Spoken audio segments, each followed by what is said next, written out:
scene out of this. And that is a lot of editing. And it's a lot of, boring. And it's one of my things as a professional person is if you give me the footage, I'm going to watch it.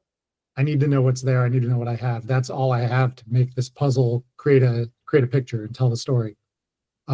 So I tell my producer, don't give me 40 hours of footage unless you want me to spend 40 hours watching footage before I start to edit, because I need to know what's there.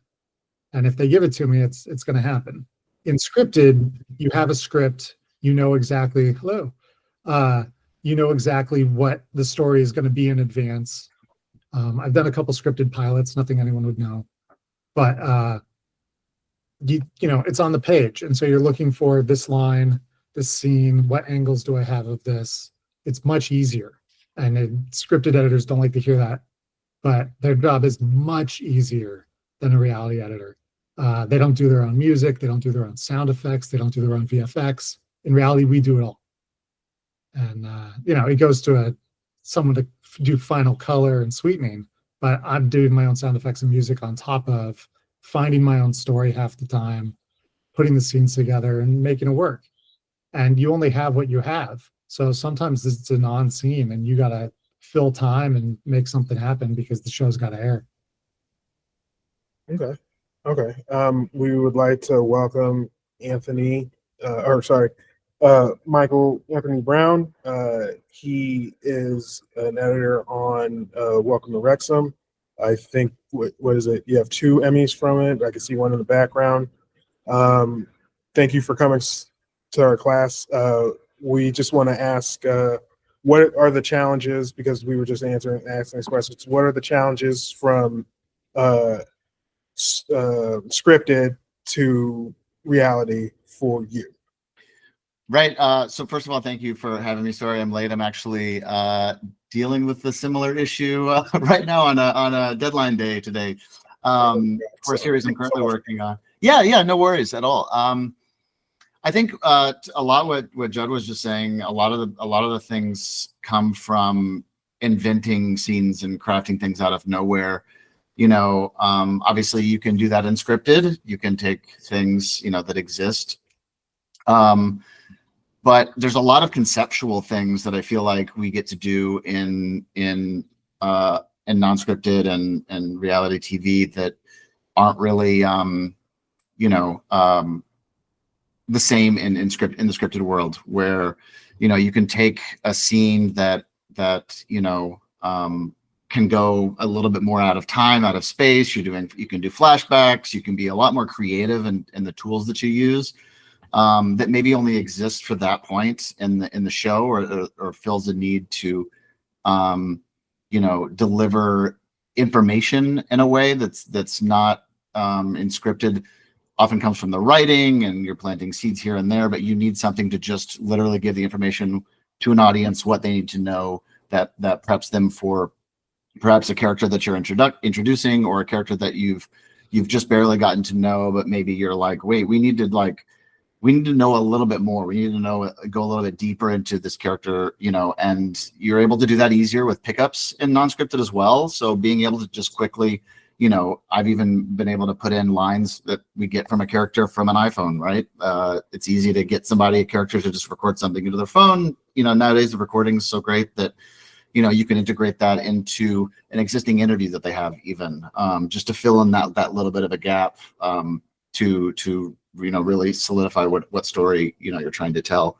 I found that, and I haven't done very much scripted work myself, but it is, I would say, in my friends who do scripted as well, they're always envious of the sort of creativity that we're able to exist on our own. I think Judd was getting to that a little bit too. It's just being able to do everything with the sound design and the music, and just for me, it's super fulfilling to work in that way, where other people can somewhat. I feel like if you start out as a reality editor as well, it would make your transition to the tools that you learn in a reality situation, non-scripted situation, going into scripted. I just think you're more well-rounded. You have better communication skills, I think, to talk with other departments as well, and to be able to throw out things that maybe a director from a traditional like only working scripted world, you're able to sort of expand on what you can offer a production as well in a project. Okay.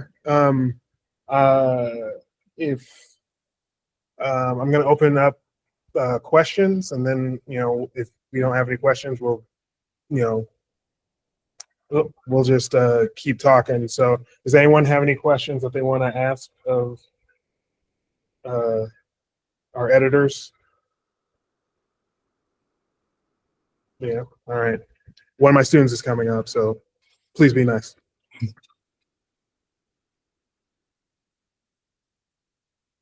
My name is Dale. Nice to meet you. You guys kind of already touched on it, but I was wondering if you could expand on how you deal with the overwhelming amount of footage that you work with, and how you try not to feel organized, like how you deal with that, basically. And who wants to answer first? I could jump in, I guess, maybe on that. With something, first of all, it always starts with just making one edit, right? If you're diving into stuff, it can be overwhelming.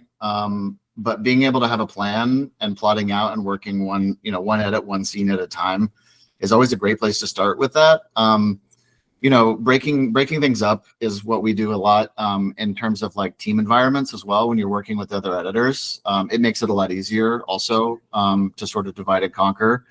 But having a really robust team that you trust, from story producers, break down a lot of footage. There's a lot of eyes. There's a lot more eyes than just the editor working on things, and being able to trust the people that you're working with, and a lot of that is really helpful on Wrexham. I mean, we had 9 cameras at every game on the first season, and that it's impossible to watch all of that footage, and especially in the turnaround times that we have nowadays with only having 4 or 5 months to work on a season of something. So it really is the team effort, and there's a lot of skills. I spent a lot of time early on really watching everything earlier in my career, like burning so many hours or whatever. And I find that sometimes having those extra hands and eyes on things can be a benefit on one way, because if you're building a scene or something with footage that's being pulled for you, it is kind of fun sometimes if you're missing something to go back into it yourself and put eyes on it. But yeah, I mean, I would just say like, it's, there's probably 300 hours of footage for every episode in Wrexham. And, that would be, weeks of watching it yourself. So it's really trusting people and leaning on, the story producers and APs and stuff like that. Mm-hmm. Yeah. So going off what Michael said is exactly right. You have to trust your team. And so the footage comes in, it's 300 hours. The story, the field producers hopefully have field notes for you that tell you when events happen, where they are. Your assistant editors are going to group all that footage together into a multicam sequence. So you've got, a 9-cam split or an 18-cam or, however many cameras you have. So even though it's 300 hours, a lot of that's simultaneous events. You don't need to watch all of that. Like I said before, I will watch everything my producer gives me, but that's because I trust my producer, as Michael said, to give me what's important. And if my producer leaves out, 298 hours, then I don't feel the need to go into that unless I cut the story down and I'm like, oh, this is not hitting. I need some element. But then I'll usually ask them, did this happen? What do you know? Somebody on the team is familiar with the footage. They've seen it. And it's pretty rare that you have to go back in yourself and watch the original raw. Sometimes you do, but not always. And the important beats for me, it's a story, beginning, middle, and end, right? So what happened? Why did it happen? Who are the people involved? Let's tell that story, and let's tell it in as entertaining a way as possible. I will add, it is possible to get lost in that footage. Like I was saying earlier, it is possible to drown. This is a hilarious story. when I was starting out early, and a lot of what I was doing in general was grouping footage, putting stuff into 9 splits and watching 9 splits. I felt like it got to a moment where I was drowning, and I went to bed one night. I was working like a crazy swing shift. I went to bed one night and I fell asleep, and I had a dream in a 9 split, and I was like, okay, I gotta stop, because I'm gonna end up in the hospital. It was brutal. So I took a real like look inside myself. Like, this can't be so serious. We're just making TV. I'm not saving a life. So yeah, you can get drowned. I mean, you can definitely be overwhelmed if you don't trust your crew, if you don't pay attention to what information you're given. It's not just us on this project. You have to trust your producer, and you have to trust your field notes too. I can take a list of, hey, in on the field, the producers shot this, and this is what I'm going to pay attention to. Yeah, it's a great question, because it's very, very possible to become overwhelmed if you're not aware and you don't trust the people around you. Thank you. I actually also have another question. So to that point, do you guys ever deal with like emotional drainage because of the content of the footage, and having to watch that all the time? And if so, yeah. how do you separate yourself from that? Yeah, I did a true crime docu show for a while. I don't even remember what it was called, but it was hard. We had interviews with rape victims.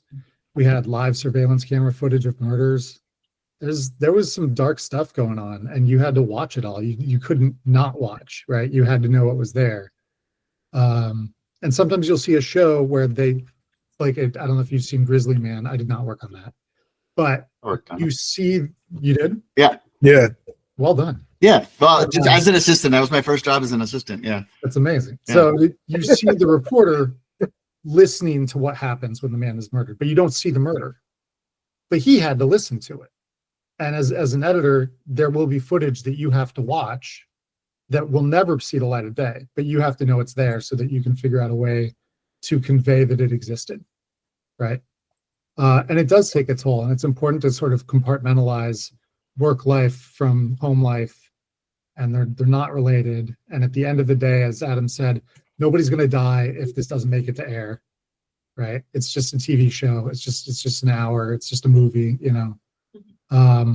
and your own peace of mind is very important. Have some boundaries, have some limits, take breaks, take a walk, talk to your coworkers and your friends and family if you need to. It can be a lot. I have a drum set in my room. It's nice to work at home now more and more, but I have a drum set in this office that I just pop over and beat it out on or take a walk. I'm really into listening to the Sabrina Carpenter album on repeat sometimes if I'm like really, out of it. It's just such fresh, like bright, fun, working on heavy subjects. I worked on a killer cults show as well. And Judd's right. Like, the material can get really heavy. And being able to have, obviously people you can talk to and whatever, like, anytime you're working on something that's sort of documentary of nature, you're sitting and listening to people talk for hours. And some people are really open and go deep about their psyches. And so, you're also entrusted with their stories. So there is a certain responsibility that you feel for representing them correctly and making sure, especially if you've got somebody who, you really are invested in and care about their stories a lot, and it can be even a sweet story. It doesn't always have to be dark, but you want to do your due justice and represent them really well for the story that they're telling and that they've opened up and let you into as well. So it kind of can go both ways on sort of the weight that you feel and what you're presenting, and a lot of that responsibility is heavy and it's tough, but it's one of the things that makes it really rewarding as well, in the same way. On the other end of the spectrum, I finished up just recently 2 seasons of Love Island, and so I came here for love. It's a blast. It's such a blast. I work on that show, and you have fun the whole time, but that's a two-way kind of road, because that show is so insanely hard. It's shot and within 24 hours it's on air, and it's a reality show. It's not like a live streaming thing. It's cut. We actually put that through a full edit, and I color that show actually. That's the first show that I fully colored, and so I get footage by like 1 p.m, and I have to have it, and then a 42-minute episode colored and in online delivered by 6 p.m. And it's wild. It's exhausting. But thank God it's Love Island, because you get that jovial, fun, happy, silly, non-serious work to do. Because if it was something really heavy, with the pressure of getting it out the door, it would be exhausting. But yeah, it goes both ways. You can have fun. Yeah, absolutely. You hang on to what's being put there on the what's being captured, of course. But you also, exactly like Michael was saying, you just want to tell a great story and give it justice. Thank you so much. All right, who's next on the list? Bueller. It's from a movie that you guys probably haven't seen before. All right, we got. Hi, I'm Shannon. So I watch a lot of reality TV, and I know that there has been, like, in the Kardashian world or the post-Kardashian world, there's been sort of like a lot of talk about unionizing reality TV, and just sort of, I mean, the Kardashians are producers of their new show, so I think that they have like changed reality TV a lot.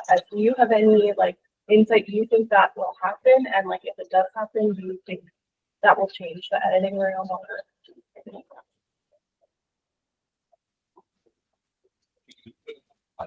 I mean, some reality shows are union already in the post-production side, right? And I think I'm a very pro-union guy. I think it'd be great if reality stars were unionized. It is very much a job for them. They have to manufacture drama, as it were. Usually they do it on their own because they understand that's where their livelihood is. The producers don't need to nudge them, but sometimes they do.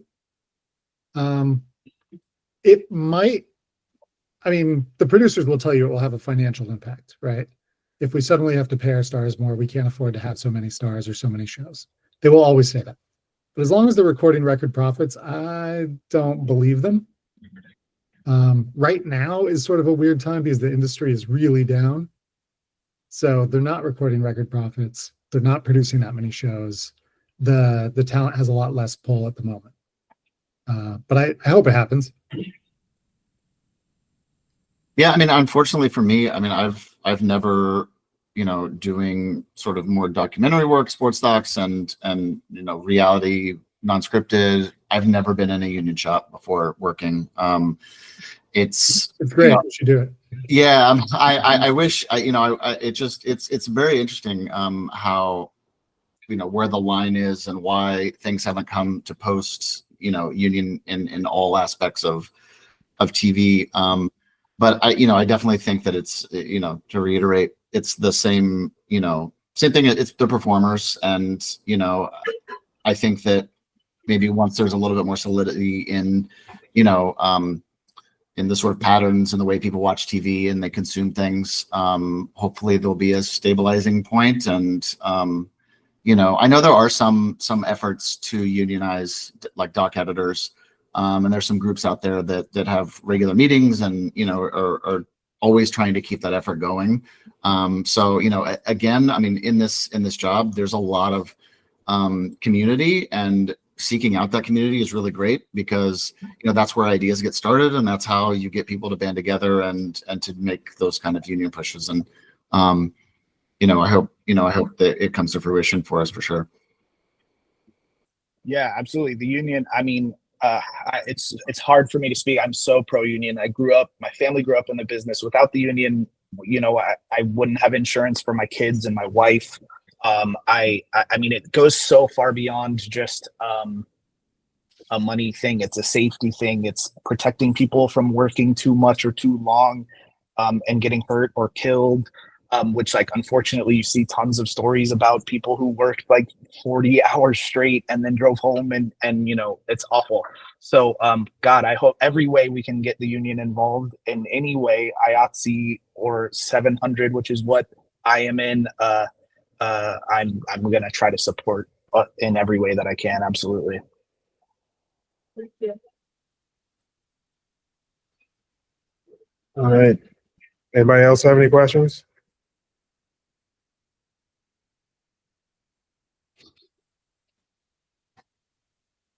I actually have a question. So I also watched a lot of reality TV, and you see, there's like Love Island or something like that, where people will play what they got the villain edit. Um, how true are things like that in your experience? I'm so sorry. It's kind of hard to hear. You're as far as like the edit, how close is it to But real life? The villain edit. People claim that they get like Oh, the villain edits, edit where they're made to look, Villa. yeah, made to look Ah. like, you know, worse than they are. Or Yeah. Yeah. I mean, unfortunately, in Love Island, it's really hard to kind of craft because you have such little time that you lean into the way that people present themselves and make themselves you know, through the edit. Of course, you can make someone seem a little worse, something that was said. You know, you can push that envelope a little bit, but it has to be said. And Love Island is a good example because it's you don't have enough material, you don't have enough time to like really attack anybody or dig out stuff that doesn't exist, you know. But I think every show is different, absolutely. Love Island, though, you know, it's everything is pushed, everything is embellished to a degree, or else you wouldn't want to watch it. So it's absolutely, you know, everything involved in the edit, whether it's music or sound effects or transitions, is used to push an emotion that is vital, and it's why it's entertaining, you know. So yes and no. I think more no in Love Island, but that's a great question. You know, you have to you have to make it entertaining. You have to make people want to watch, and people, especially in a dating thing, that, you know, you like to root against and for people. Absolutely. the one thing that I think that people, obviously when they're looking back, or maybe they're catching heat for something, you know, a character, you know, out in the public world, sometimes it's just weight on screen. Like, how much are you watching one person versus somebody else? If one episode is kind of fully devoted to like, you know, these 3 days of someone's life or whatever, like obviously that episode is going to be like, well, they didn't show anything anybody else is doing. Would anybody want to watch a show with 15 characters, you know, like in all of these storylines together? So you kind of do have to focus in on one person, you know, and just because, you know, maybe another day they were baking cookies all day and giving something, you know, it's like, you know, I don't know. I feel like sometimes, you know, people just aren't used to watching themselves or seeing themselves being played back. And it's not fun for anybody. Honestly, I don't know how I could ever be in front of a camera. But I just, you know, I think that a lot of times people are just like, it's more of the shock of like seeing themselves being represented on screen and than it is, you know, intentionally vilifying. And case in point, I think sometimes we actually, or at least I have in my projects, shied away from showing. I mean, we do protect people a lot as well, just from, you know, all the way down to grammatical things, or, you know, just making them present themselves in a great way. And again, that is some of that weight as well, you know, making sure that people are represented, you know, as truthfully as you can in different circumstances. Obviously, you know, Real Housewives, I think, like Judd said, like they know what they're getting into. They produce themselves. They're willing to go certain places. And, you know, I think sometimes if people take a swing and a miss and they were performing in some way and it doesn't come out the way that they wanted to in the end, it's an easy defense to say, well, they made me look this way or whatever. But I don't, I mean, nobody that I know really specifically goes out to like damage people's reputations or anything like that. Yeah, it's I've worked on a couple shows that had villain characters. I worked on all 3 Tool Academy seasons. which were specifically about people who were tools, and they're villains by definition. They're nominated by their significant others. They don't know they're there or that they're being shown to be horrible people. And we really had to try very hard to only show them how they were. It's a legal thing for the company. They don't want to be sued for you misrepresenting them because you're tarnishing their real reputation. They're trusting you with their life, you know? And also it's because honesty is, I don't want to say quantifiable, but it's palpable. You can tell when you're watching a show if it feels authentic or not, if it feels produced, if it feels like bullshit. You know, and as an editor, especially, I'm like, oh, they cut away because this is a really sloppy Frankenbite. Like, I know that person didn't say this. If you have them on camera calling someone, you know, an effing C word, that's good TV. And they're not going to be like, I never said that. You can see it. It's right there. Right?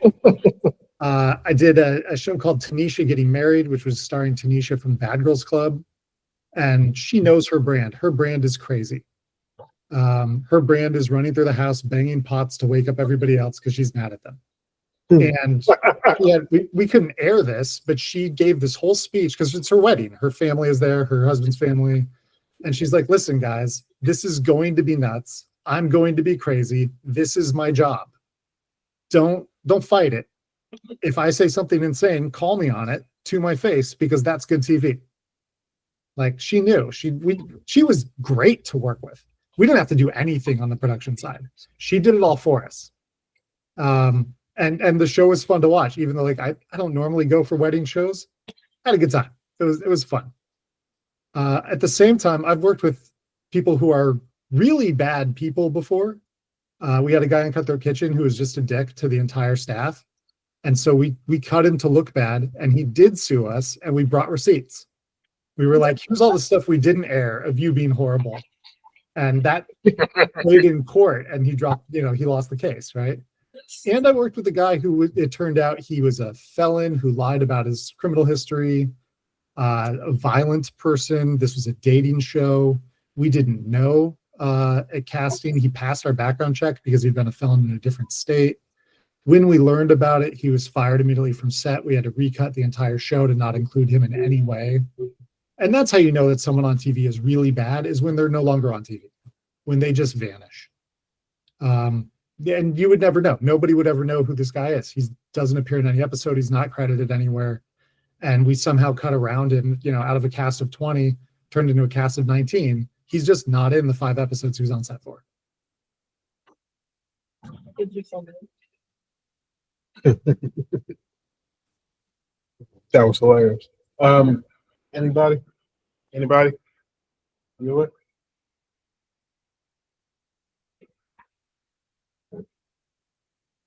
Hello, my name is Ethan.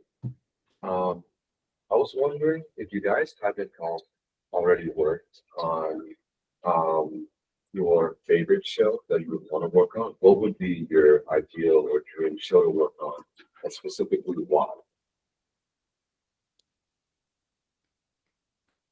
I mean, I want to work on Andor. Yeah, that makes sense. I guess I keep going with that. I don't watch reality TV in my day-to-day life. I don't like to bring my work home with me. I will watch some. Actually, I do watch Welcome to Wrexham. I love your show. Big fan. It's very exciting for me. But I don't watch too much.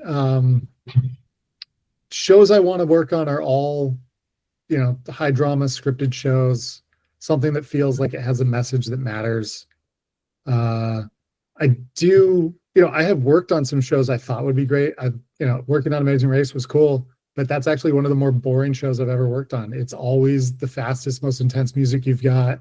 You have to show who's in first place and last place and someone in the middle. There's not a lot of wiggle room for creative editing on that show.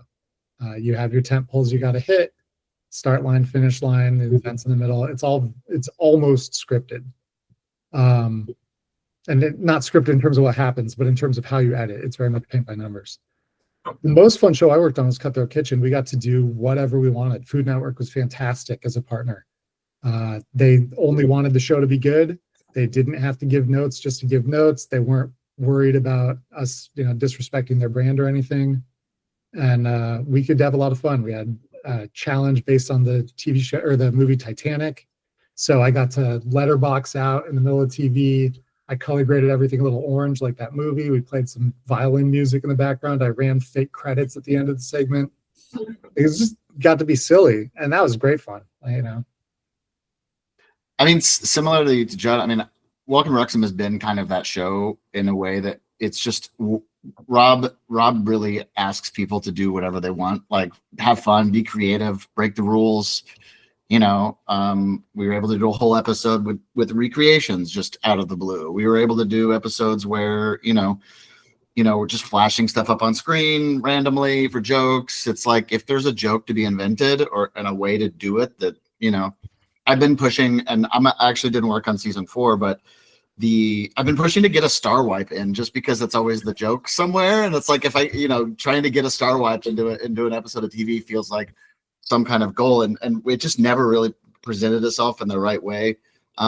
But Wrexham was really that sandbox that I wish that all producers would kind of embrace and realize that there is this, some shows you watch and they're very, not necessarily formulaic, but there's this idea that everything has to be, the aesthetic all has to be the same. And it's just like there's only one editor working on something. And with Wrexham, they really kind of embraced, like, if you bring a strength to a scene, or you want to inject comedy, or you wanted to, use weird music, use things that don't seem like they fit, it was all encouraged. And, I think that people really enjoy that nowadays, especially with shorter attention spans. It's like everybody wants to go to this, develop small short form things for TikTok, or for, doing 10-minute Instagram, things, or YouTube videos. Like, you can do that within the space of television with any show, I think, really, and just have fun with it. And, that was what Wrexham was able to do. But, of course, you have these long running stories. It's the story of a season. So you have this narrative structure that is, there's a ticking clock, and there is, something you can always grab onto and kind of oscillate away from that into like different branches of story, which is really great. I also would love to do scripted, and I don't know if it's because of what we were talking about earlier. It just seems like a little easier, maybe a little more time.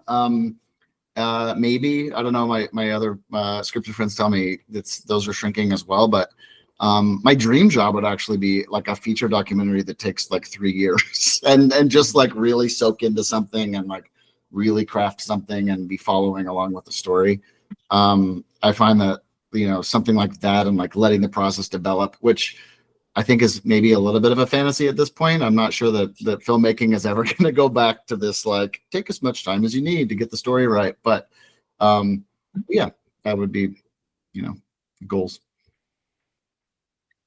That's awesome. Yeah, absolutely. I guess it depends on what version of Adam you ask. If you ask like 10-year-old Adam, it would have been BattleBots. And I did that for like 4 seasons, and it was so fucking cool, dude. I mean, to watch robots fight each other all day was so awesome. And 10-year-old me, like sitting I was like stoked to get to work every day. And that was rad. And there's nothing special about the footage or the or cutting it or anything like that, but it was just awesome to be there and watch it. So that's one version, but I've gone into this color side of things. I'm in a color bay right now. Now I've gotten this like weird camera nerd appreciation for like cool Alexa footage and stuff like that. So I've kind of gone that route now. Like if I could do like a chef's table or something like that, I think I would just like love to watch really, really cool footage all day and put it together. I just finished a show, which unfortunately got canceled, but it was a CBS show called The Summit, and they shot that in New Zealand, and they shot with like Ember 1200 frames per second cameras and like this crazy shallow depth of field and prime lenses. And like, that's just in my world where I come from, MasterChef and Hell's Kitchen and stuff like that. It's so rare to get like very beautiful footage, and it's so nice to work with. So yeah, it would be rad if I could go that route. If I went into the scripted world, yeah, that would be incredible. I really love like what White Lotus does now with these crazy shots and images of lenses that like don't ever expect to see in a show, and they're doing that, and I think it's awesome. Or like Shogun, like what a fun show to just like nice on your eyes. So Yeah, it would be nice to be in a beautiful space like that. That would be great. That's also good kids. Thank you. Anybody else have a question?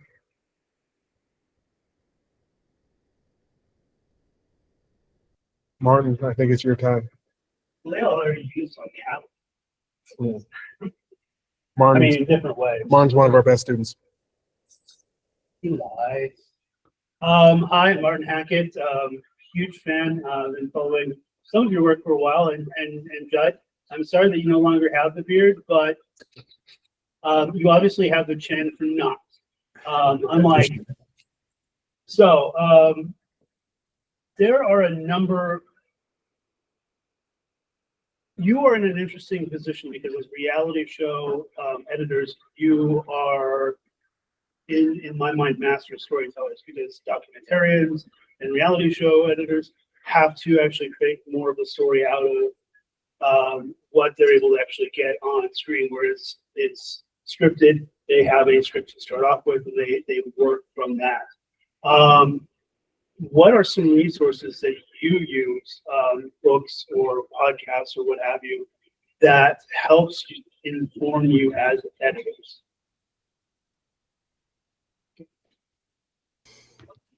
I got a canned answer for this one, actually. There are three, technically it's four books that I think everyone should know. It's gonna sound weird, but the Bible, the Iliad and the Odyssey, and the complete works of William Shakespeare. And if you know those writings, you know the foundations of every element of Western storytelling. That's it. That's the canon, you know? Every story, every beginning, middle, end, every 5-act structure, it's all there. You know, it's all referenced repeatedly and throughout history in every other writing that you'll find. And that's where I start when it comes to storytelling, is know your history, because editing is storytelling, filmmaking is storytelling. It's all fundamentally storytelling. And there's the only difference between an editor and a director is a technical difference. But the craft, the goal of everyone is to tell a good story. And, you know, when I'm looking at footage and I'm trying to figure out what the beginning, middle, and end are, I'm trying to look for all the arcs that I can fit in. I want an arc for the season, an arc for the episode, an arc for the act, an arc for the scene, an arc for each character. If I can tell a color story, I want to tell a color story. If I can tell a B-roll story, I want to tell a B-roll story. You know, you look at something like Severance, and if you watch season 1, every time they have an establishing shot of the office where he works, it is wider and wider and wider, episode to episode. It's a very subtle thing, but it's brilliant. You know, if you look at season 2, I think the DP who worked on that is the best in the business right now. She's phenomenal. And the shots are just a hair out of perfectly symmetrical. And it gives a little bit of unease. And it's really clever.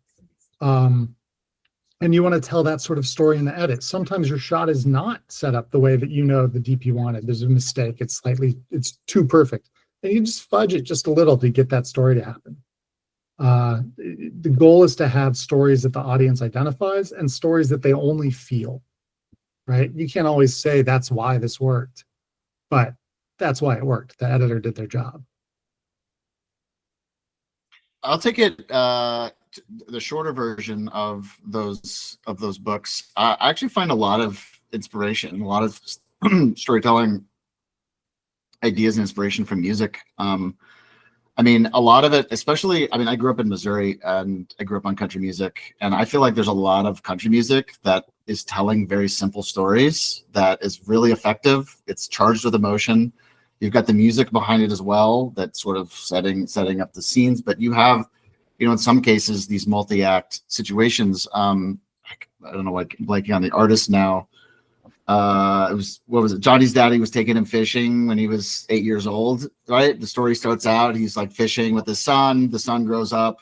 The son has a family of his own, you know, and you get all of that in 3.5, 4 minutes. And it's super effective. And there's emotion that's created in that short amount of time, just by painting the imageries of the words.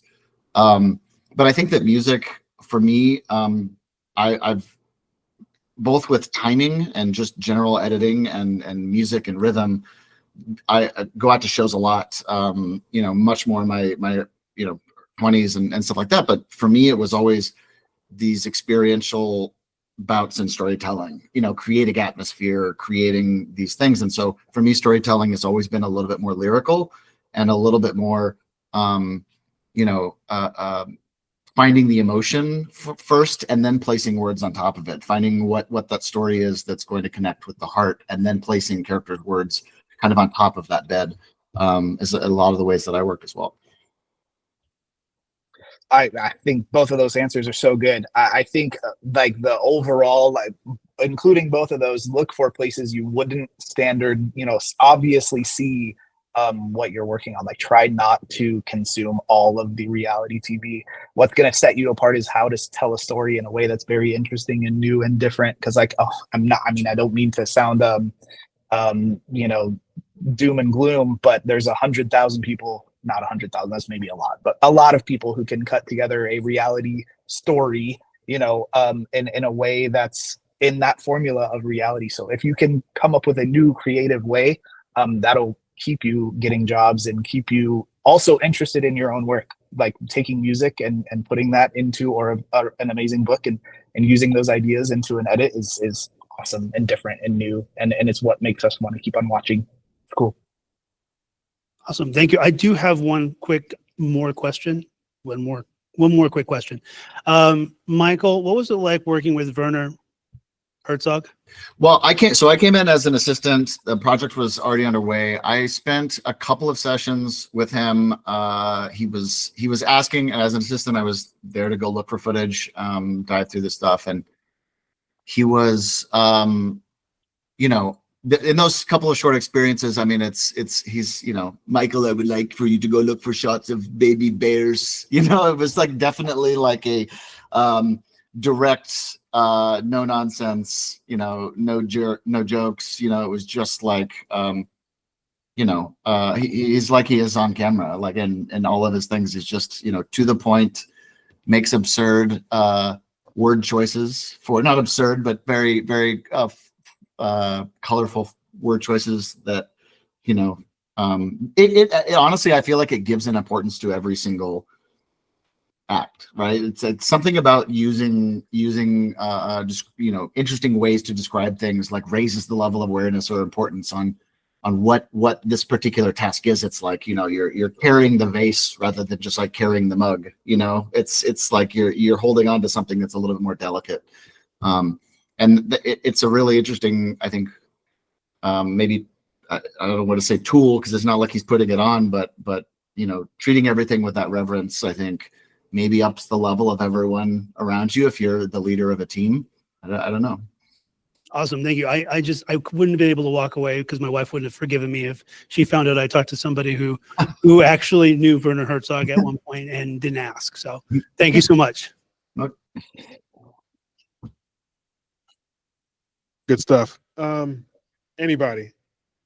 This is. Yep. Thank you. Okay, hi again. This is my last question.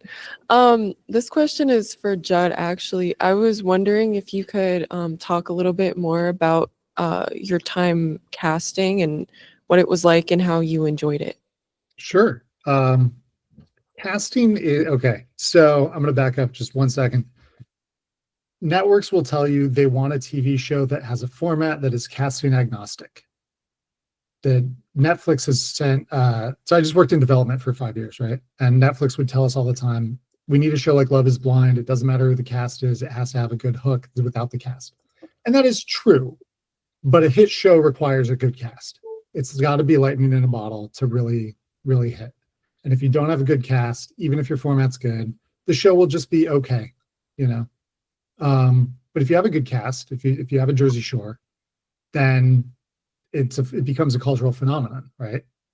And my time in casting, I worked on Trading Spouses, was a long time ago. Gosh, some of you probably were not born. I worked on Joe Millionaire, and I worked on the show I ended up being production coordinator and such for was called Bull Run, which was a car racing show that no one's ever heard of because the cast wasn't great. But when you're looking at a cast, you're looking for interesting characters who are going to make difficult decisions under extreme circumstances. That's the goal of compelling storytelling from a casting standpoint.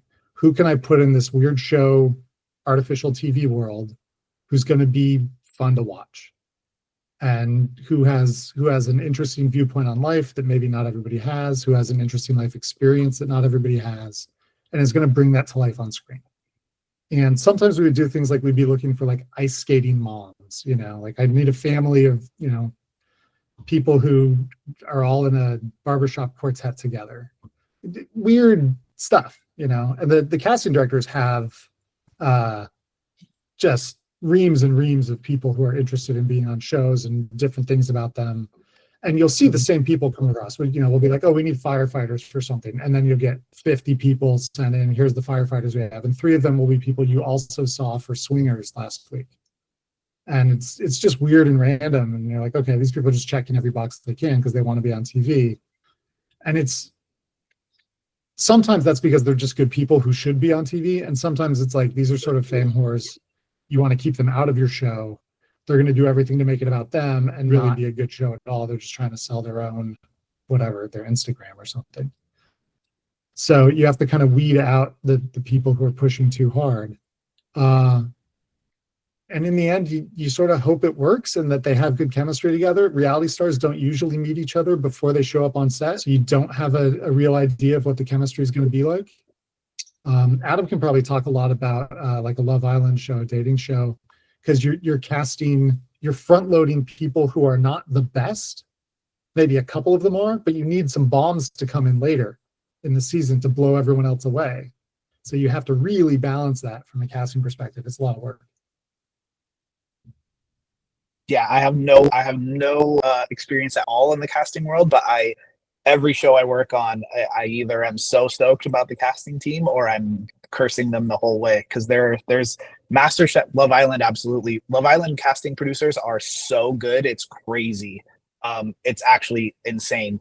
But like something like MasterChef, there are times where I'm like, man, how did this guy make it? How was he here? I'm in the cutting room trying so hard to make this guy interesting, and he's a nightmare. Every interview is like, yes, I liked the food. It was fun to cook. And you're like, dude, you're killing me right now. So, yeah, I mean, damn, it's so important. It's so important. My experience, I've a lot of shows that I've worked on have not been like, here's a set cast, right? It's been by discovery, and a lot of times I'm editing at the same time that production is going. With characters that are showing up, they film a scene in a bar, and I've one thing that I've done on several shows has been able to like ask production to like follow a particular character. So it's not casting in the traditional sense, but it's like, wait, like they give this story could be really amazing. Like he said this little bit, like, can we go investigate and find something? So being able to be an active participant in the cutting room side, like, the lines are blurred with writing, they're blurred with everything else. Like, don't be afraid to like follow your instincts as well. If you're cutting something and you really are locking on to a particular character, or be like, hey, this could balance out this other character, or there's parallel stories happening here, and sometimes production's in it, like things are going on, it's happening in real time, and they may not see what's on camera and you're the only eyes, you're the eyes for them because they didn't see what's in the camera. So being able to clue in a field producer to be like, hey, go look out for Steve, like go see what's going on with Steve, like seems like he has a really interesting, more of a story to tell. So I've been fortunate to be on a couple of productions that those kind of storylines can pan out even all the way back from the editing room as well. Cool. Thank you so much again, all of you. All right. So we're getting into our last question. So does anybody want to end this off with a bang? Ask a fun question? Anybody?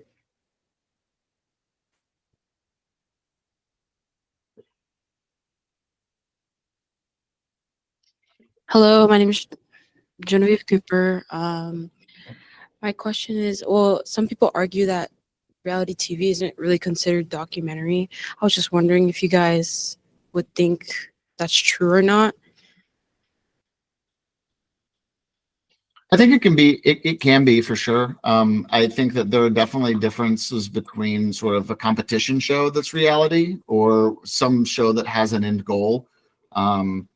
Last person survives or something like that. That kind of a story. I think, in terms of documentary, documentaries often they will also have a point and a purpose and sort of an end goal, but are a little bit more sort of exploratory in nature and with character-based reality, or I feel like something like a what are these like traders type shows now, where there's clues and things and people are figuring it out. Obviously you're watching somebody go through something, you're watching people do that, but it's more with an emphasis towards the main goal of the show rather than just exploring who they are and how they go about their lives, their day-to-day lives. But I mean, have you seen an episode of Love Island? Yeah. I mean, it could be narrated by David Attenborough. I swear to God, it's crazy. It's like watching Maniacs. It's so cool. No, that's a great question. But I think it's also a lot of where exactly like Michael was saying, where it comes from, where it's starting. If it's a competition show, then like show the competition and let it be what it is. American TV, if you compare it to like British TV, is it leans into the drama. It leans into a lot of the. I was cooking, and Drew said that the food didn't look good, and so they made a whole story out of that, And on a British side, or not even just British, but non-American side, they would be just more about like, why wasn't that dish very good? So it just really depends. The U.S. is really focused on entertainment, at least on the shows that I've done, So it's it varies a lot. Because yes, Love Island is super entertaining, but at the same time, it is mesmerizing to watch how these people act in this situation, So, yeah, great question. I mean, I love that. It's a tough one to answer. Yeah, when we're working in development, we tend to classify shows by type like that. So we'll have a game show like a Cutthroat Kitchen or a Candy Crush, which is just straight up serialized game show, right? Then you have a long format game show like an Amazing Race, where it's still a game. It's just a full season arc, Then you'll have a more heavily formatted show that's like a Love Island, where they're doing what they're going to do, but there are still show beats that have to happen. There's still a little bit of like gameplay or mechanics or something. The producers are involved. And then you have, more of a true follow doc, like a Welcome to Wrexham. I think Michael's being far too modest. Or like a Love on the Spectrum, right? Where you're just following these people in their lives and seeing what happens with the story. And Jersey Shore is sort of more towards the in-between follow doc and formatted, probably more formatted now than it was when it first started. Originally, it was very much like a real world, but with people from the specific area, where we just let them do their thing. And we had 200 pre-cleared locations. They could decide where to go. Our cameras would follow. And we had, a place they had to work, but that was them. At the same time, the producers were putting their thumb on the scale. Who's on work shift on Wednesday? It's these 3 people, because we want to get them together, So that's not a true documentary, because we are tipping the scales a little bit. But reality TV runs the gamut. It can go anywhere from absolutely no touch to, complete control. Thank you. Great answer. Let's see. Let me flip the camera back. Thank you guys so much for coming. I really appreciate you taking your time to talk to us. And before you guys go, I just want to let Judd know, and I said this when I met him, I was the one who taught Donny Osmond what gym tan laundry was. So I just want everyone to know I had a big part in history. But thank you guys so much, and I really appreciate you guys coming. Thank you. Thank you. You're welcome. Thanks for having us. Thanks for having us.